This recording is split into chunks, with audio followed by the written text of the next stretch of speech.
भारत के संविधान के भाग 4 में यानी कि directive principle of state policy जो है उसमें शराबबंदी प्रोहिबिशन का प्रोविजन दिया गया है। यानी कि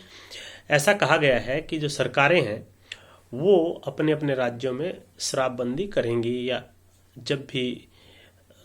उन राज्यों को लगेगा तो वहाँ पर शराबबंदी की जाएगी, प्रोहिबिशन वहाँ पर होगा, लिकर बैन होगा। और उसी के हिसाब से कई राज्यों में जो प्रोहिबिशन है भी, जैसे गुजरात में है, बिहार में है।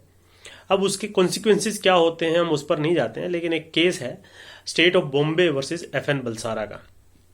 ये जो 1951 का केस है, यानी कि जब सुप्रीम कोर्ट बना था उससे अगले साल ही ये केस डिसाइड किया गया था सुप्रीम कोर्ट की कॉन्स्टिट्यूशन बेंच के द्वारा। और इसमें जो प्रोहिबिशन का कानून था वो बॉम्बे जो राज्य उस समय होता था, क्योंकि रिओर्गनाइजेशन के बाद क्या हुआ कि बॉम्बे जो है महाराष्ट्र और गुजरात के हिसाब से बाइफरकेट हुआ। और उससे पहले जो है स्टेट ऑफ बॉम्बे होता था। तो स्टेट ऑफ बॉम्बे में 1949 में बॉम्बे प्रोहिबिशन एक्ट जो है वो बनाया गया और उसको फिर चैलेंज किया गया था FN बलसारा के द्वारा।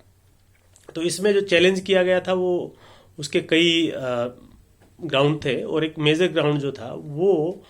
ये था कि इसमें जो है आर्टिकल 14 का वायलेशन है। यानी कि जो अनुच्छेद 14 है जो समानता का अधिकार देता है, उसका वायलेशन जो है सरकार के द्वारा किया गया है।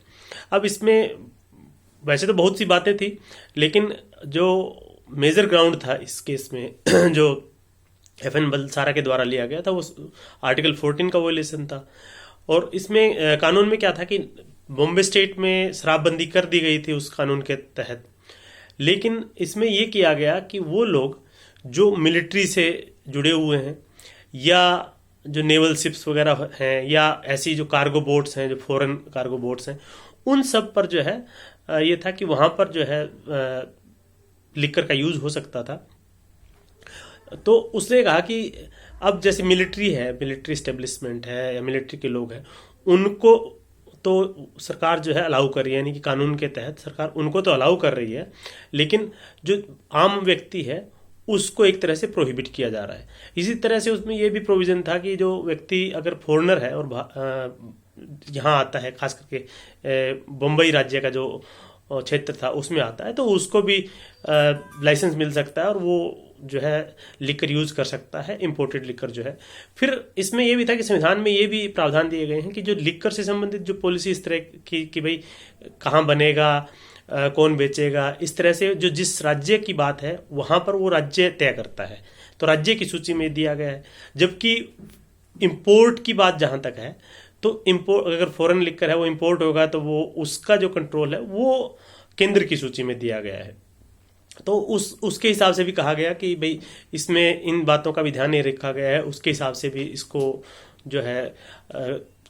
कानून को अनकॉन्स्टिट्यूशनल डिक्लेयर कर दिया जाए। कोर्ट ने उसमें पिथ एंड सब्सटेंस की बात करते हुए कहा कि वो किया जाना जरूरी नहीं है, लेकिन सबसे मेन जो था जो मिलिट्री पर्सनल और जो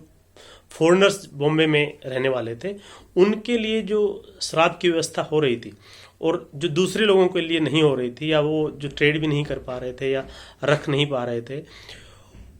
उस ग्राउंड को कोर्ट ने स्पेसिफिकली डिटेल में जो है एक्सप्लेन किया। कोर्ट ने कहा कि जैसे जहाँ तक मिलिट्री की बात है तो मिलिट्री में एक ट्रेडिशन है और उसकी अपनी एक हिस्ट्री है, और मिलिट्री के जो लोग हैं जो बहादुरी का काम करते हैं, जिस तरह से करते हैं, उनको जिस कंडीशन में रहना पड़ता है और जिन हिसाब किताब से रहना पड़ता है, ऐसी कंडीशन में जो वहाँ पर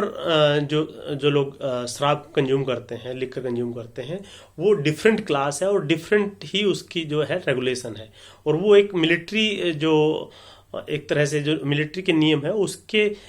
तहत वो काम करते हैं, और उसको एक आम आदमी के साथ जो है कंपेयर नहीं किया जा सकता, वो एक बिल्कुल डिफरेंट क्लास है। इसी तरह से कोर्ट ने ये भी कहा जो विदेशी है, कोई विदेशी है वो भारत में आता है और कुछ समय के लिए रहता है, अगर उसका परमानेंटली भारत में सेटल होने का इंटेंशन नहीं है, और एक दूसरा व्यक्ति जो भारत का नागरिक है और जो बॉम्बे के राज्य क्षेत्र में रह रहा है, उन दोनों में सीधा सीधा फर्क है, दोनों एक क्लास नहीं है, इसलिए अलग क्लास है। और उस बेसिस पर भी ये जो आर्टिकल 14 में पिटिशनर के द्वारा ये कहा गया था कि जो आर्टिकल 14 का वोलेशन है वो कोर्ट ने नहीं माना था। बॉम्बे हाई कोर्ट में FN बलसारा के फेवर में डिसीजन आया, लेकिन सुप्रीम कोर्ट ने इस बात को नकार दिया। सुप्रीम कोर्ट ने कुछ प्रोविज़न जो उस कानून के थे, कुछ प्रोविज़न के लिए कहा कि ये अनकॉन्स्टिट्यूशनल है, लेकिन ओवरऑल जो बॉम्बे प्रोहिबिशन एक्ट है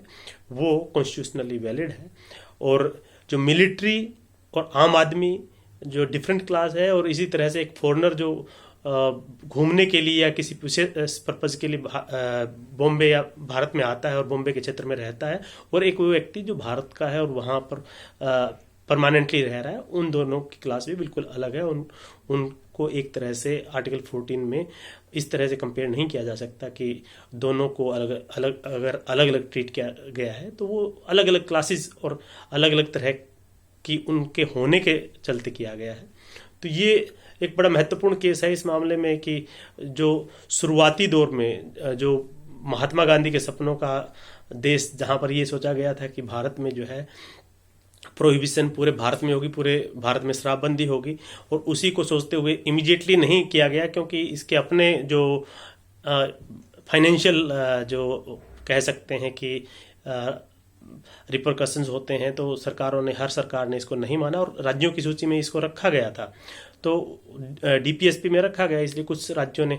भारत के आज़ाद होते ही ये रखना शुरू किया, जब तक संविधान बना भी नहीं था या संविधान सभा में डिस्कशन चल रहा था। बाकियों ने, कुछ राज्यों ने बाद में ये एक्सपेरिमेंट किया, कुछ राज्यों में फेल हुआ, जैसे हरियाणा में ये किया गया था।